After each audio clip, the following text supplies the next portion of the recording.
बिहार विधानसभा का उपचुनाव होना है, ऐसे में मोकामा सीट हॉट सीट बन गया है। जी हां, आपको बता दें कि बिहार विधानसभा का उपचुनाव को लेकर तैयारी जोरों पर है। वहीं महागठबंधन की सरकार नई बिहार में बनी है। ऐसे में जदयू और आरजेडी आमने सामने आ चुकी है इस सीट को लेकर, क्योंकि आरजेडी का पहले से वहां गर रहा है और आरजेडी के जो जीत पहले से हो चुकी है और आनंद सिंह वहां के विधायक रह चुके हैं। इनकी विधायकी हाल के दिनों में ही रद्द हुई है। इसको लेकर अब उपचुनाव हो रहे हैं। उपचुनाव को लेकर जदयू भी तैयारी कर रही है, तो दूसरी ओर आरजेडी भी तैयार है। यानी कह सकते हैं कि आरजेडी से जो उम्मीदवार हैं वो अनंत सिंह की पत्नी नीलम देवी हैं।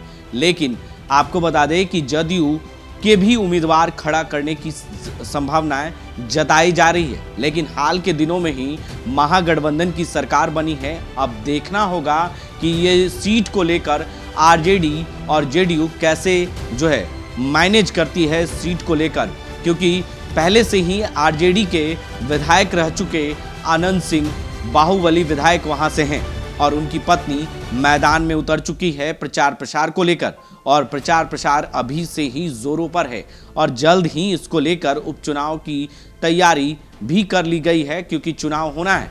ऐसे में बिहार विधानसभा का 2020 में जब चुनाव हुआ था तब जदयू और बीजेपी एनडीए के गठबंधन में थी, लेकिन हाल के दिनों में ही एनडीए के साथ जदयू नाता तोड़ महागठबंधन की सरकार में शामिल हो गई है। ऐसे में बिहार के मुख्यमंत्री नीतीश कुमार तो बिहार में हैं ही, लेकिन बिहार के डिप्टी सीएम तेजस्वी यादव हैं। अब देखना होगा कि इस सीट को लेकर जो राजनीति हो रही है बिहार में, वहीं बीजेपी भी अपने मैदान में उम्मीदवार खड़ा कर सकती है।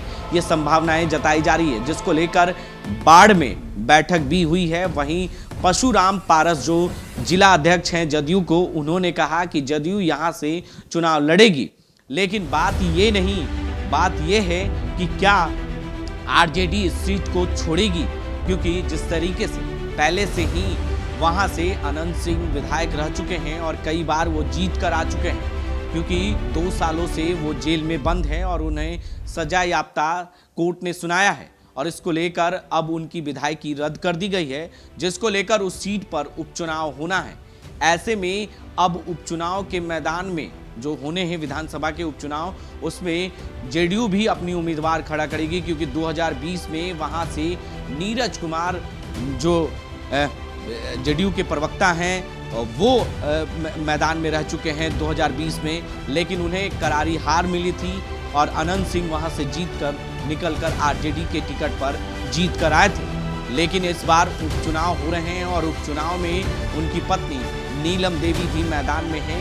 लेकिन जदयू के भी कौन होंगे उम्मीदवार, ये अभी तय नहीं हुआ है। लेकिन खबरें निकलकर सामने आ रही है कि जदयू भी अपना कैंडिडेट खड़ा कर सकती है।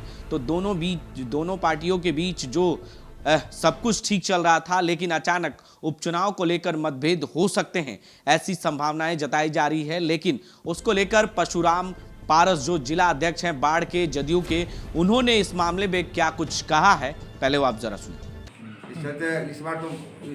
इस बार इनका औकात मालूम हो जाएगा मकामा में कि हम जदयू के बिना कैसे रह सकते हैं। तो जदयू अपना सीट आरजेडी को देगी क्या मकामा में? नहीं, वो तो जदयू का होगा। ये तो देखिए, ये तो मान है कि दोनों का मीटिंग होगा आरजेडी और ये, उसमें होगा कि जदयू तो मतलब कि मकामा जदयू का सीट है, परंपरागत सीट है, इसलिए हम चाहते हैं कि जदयू की जो सीट है वो।